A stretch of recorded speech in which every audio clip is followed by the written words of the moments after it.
பாலமுருகனுடைய ஆலயம் முருகப்பெருமான். ஏன்னா இந்த கதையும் முருகனை பத்திய கதை தான்.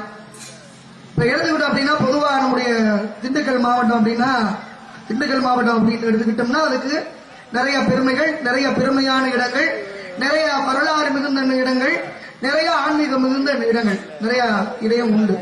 இதே எடுத்துக்கிட்டீங்க அப்படின்னா இன்னைக்கு பழனி அப்படின்னு சொல்றான். இந்த பழனி அப்படின்னா நமக்கு தெரிஞ்சது என்ன? முருகப்பெருமான் ஒரு ஞான படத்துக்காக கோச்சுக்கிட்டு அங்க வந்து இருந்தாரு அப்படின்றான். முருகனுடைய ஆலயங்களிலே எத்தனையோ ஆலயங்கள் உண்டு. அத்தனை ஆலயங்களிலும் முருகனுக்கு வந்து தங்கத்தேர் அப்படின்னு இழுப்பாங்க. ஆனா இந்த பழனியில மட்டும் என்ன சிறப்பு அப்படின்னு கேட்டீங்கன்னா, வருடத்துல 365 நாட்களும் 365 நாளும் தங்க தேர் இழுக்கக்கூடிய ஆலயம் எது அப்படின்னு கேட்டீங்கன்னா அது பழனிமலை முருகனுடைய ஆலயம். முதல்ல இந்த தங்க தேர் அப்படின்றது ஏன் வந்துச்சு? இந்த தேரை வந்து யார் செஞ்சு கொடுத்தாங்க? ஏன் அந்த தேரை தினமும் பக்தர்கள் இருக்கிறதுக்கு ஒரு காரணம் அப்படின்னீங்கன்னா, அந்த பகுதியை சேர்ந்த முருகேச முதலியார் அப்படின்னு சொல்லி ஒருத்தர் இருந்தார்.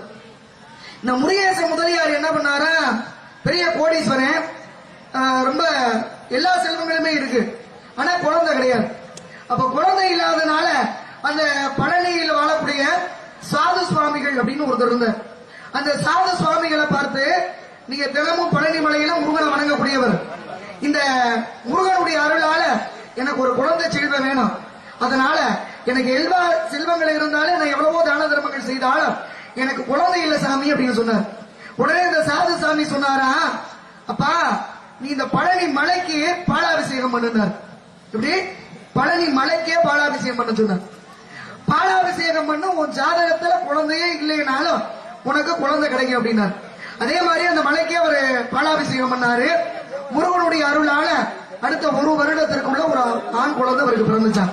அப்ப திருப்பி அந்த சாது சுவாமிகளை பார்த்து, அந்த பழனி முருகனுடைய அருளால எனக்கு ஒரு ஆம்பளை பிள்ளை பிறந்துருச்சு, இப்ப இந்த முருகனோட கோயிலுக்கு நான் என்ன செஞ்சு கொடுக்கணும்னு கேட்டார். உடனே அந்த சுவாமி சொன்னாரா, இப்ப உனக்கு குழந்தையே இல்ல அப்படின்னு ஜாதகத்துல இருந்தாலும் இந்த முருகனுடைய அருளால இன்னைக்கு ஒரு குழந்தை கிடைச்சிருக்கு இல்லையா, அது மாதிரி இனிமேல இந்த பழனிக்கு வரக்கூடிய மக்கள் உன்னோட சார்பா செய்து கொடுக்கக்கூடிய ஒரு தங்க தேரை நீ செஞ்சு கொடுங்க கோயிலுக்கு.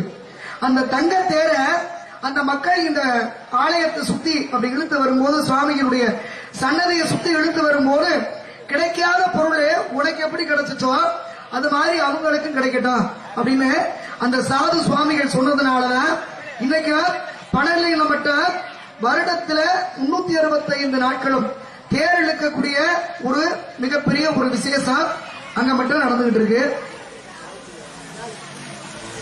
அதே மாதிரி எடுத்துக்கிட்டீங்க அப்படின்னா